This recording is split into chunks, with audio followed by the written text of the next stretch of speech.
All right, so back for some more Apple news. Oh yes, to keep you guys informed. So there's a few cool ones that are out today. For those that are involved or watch us from Europe, it looks like today at Apple is going to be starting their in-store sessions again. So you can go there and get some training in some locations. Says while U.S. Apple stores have delayed their return to in-store, in-person today at Apple education sessions, stores in Europe have relaunched. Apple previously planned for its Today at Apple sessions to return as live in-store events across the U.S. and Europe from August 30th.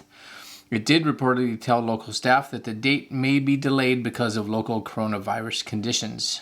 Now, the U.S. stores appear to all be sticking to online-only sessions. Ones across Europe have begun taking bookings for live sessions. Apple stores across the UK, France, Germany, and more have launched a full schedule of topics. So for those of you that have enjoyed the one-to-one service, which is kind of a cool way to kind of learn about the products that you guys have, if you have Apple gear, if you're in Europe at some of these stores, I'd head on over to their Today at Apple website and start booking them up because they're available. And if you're there and you take one of those, and again, like we did before, if you have some questions maybe that they breezed over and you're like, I couldn't quite figure out or understand how they did X, leave a comment in one of our videos and we'll see if we can make a video for you in regards to that, because that's kind of fun for us. I kind of like this article here that came out on Apple Insider, and it talks about pre-AirPods 3 release, Apple losing some traction in the wireless earbud market. And this is something that I've definitely I've been thinking, and even when the AirPods came out, I was like, okay, pricey, but they were kind of ahead of the curve at that time. But so many earbuds have come out now that I would say definitely look just as good, feature-wise they're just as good, audio quality-wise they're just as good, their noise-canceling features are just as good, and sometimes even better for a quarter of the price. So I'm thinking that Apple really needs to either step up their game and find something that's definitely just new and kind of separates AirBuds or AirPods from the rest of the market, because if not, why would I not just spend $50 versus $200? And I think that's what they're saying is year over year, the market for wireless earbuds has grown 27%, which is great, but we're seeing people kind of taking other options, right? They're looking at, well, not just the Apple earbuds, right? The AirPods. So people ask me if I have a set of them, and I don't, because I just don't see the value in them. I think they're cool, they're convenient. Are they the best sound quality? Like I said, no. I have way better earbuds that sound way better. So it'd be interesting to see what they come out with for the third generation and how they're priced, and if they release some kind of new magic feature. But I think that there's as of now, I think there's way better options at a significantly better pricing. And I like this one actually. I saw this one here, but we'll take a look at it actually over here on the computer. And it's Apple today announced the first U.S. states that will be rolling out the ability for residents to add their driver's licenses. So being able to put their driver's licenses into the Apple Wallet feature, which I think is really cool because, if I have my phone with me that has really a lot of virtual cards in there, why not have your driver's license in there as long as it's like secure, right? So they talked about Arizona and Georgia will be the first states to support the feature, with Connecticut, Iowa, Kentucky, Maryland, Oklahoma, and Utah to follow. So it actually says here that Apple is already in discussion with other U.S. states as part of its plan to offer the feature nationwide. And the ability to add a driver's license or ID to the wallet app is a feature of iOS 15, which we should be seeing fairly soon, I would think, which will be publicly released this year. Once a participating state begins offering this capability, customers will be able to tap the plus sign at the top of the wallet and add their license or ID. But it also says down here in regards to like IDs, this feature will expand into the wallet app's existing support for student IDs at select universities and colleges in US and Canada. So definitely interesting to see the acceptance of this in regards to the states and or Canadian provinces that will possibly allow this, and how many people will just trust or prefer to actually have their driver's license, student ID, as a virtual card in their phone. Now, for you guys, if that was an option for you, or if you live in one of these states, is that something that you would do, right? I'm interested to hear, because I know for me, I'd totally be down for it.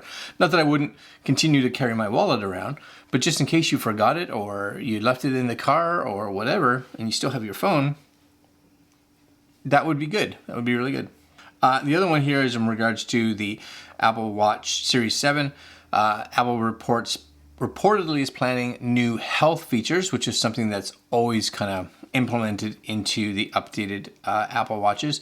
In another article that I was reading, they were talking about some constraints, though, on the Series 7, which may actually make it so that it's a little more difficult when it gets released to actually get your hands on one. So that will be a bit concerning for some. Apple said to be considering adding a thermometer to the Apple Watch for health monitoring purposes as soon as next year, which could be cool. Blood pressure monitoring features reportedly detects when pressure is increased and can highlight the presence of hypertension. That one we see a lot. Blood pressure, we actually see a lot on a lot of Android-based Chinese watches, smartwatches, and I never really can tell how accurate it is, because it seems like it's a lot trickier to do and do it well. Not to say that some of the Chinese watches can't do it, but I question their level of accuracy. So, when Apple does it, it's going to be at that level, where it has to go through like medical certification to validate that it's actually up to par. So, could be interesting to see it. I am definitely interested if they do something like that, especially when in regards to like hypertension. Plans to bring detection of diabetes to the Apple Watch are also underway.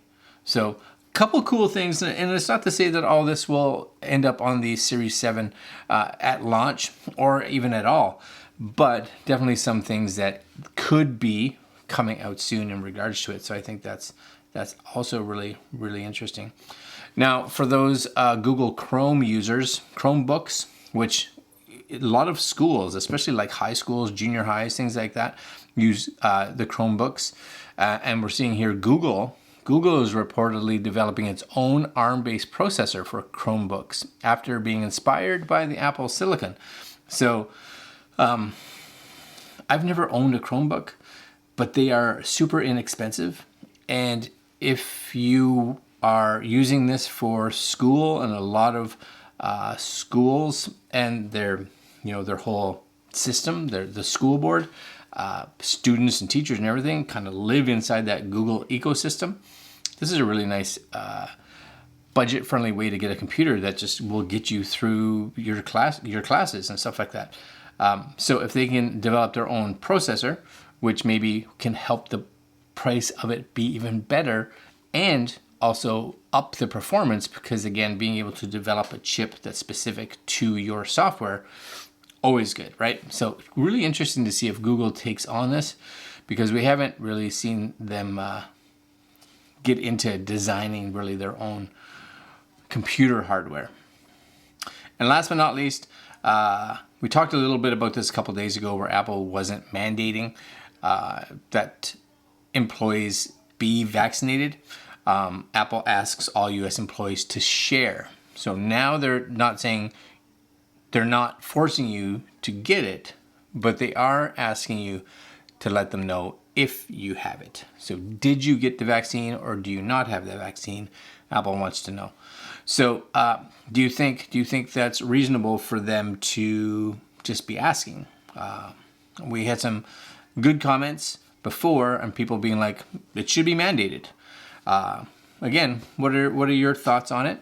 Again, I'm vaccinated. My wife and family and all that, we're all vaccinated. And where my wife works, they're kind of the same way, where they're just like, we're not forcing it, but we heavily encourage it.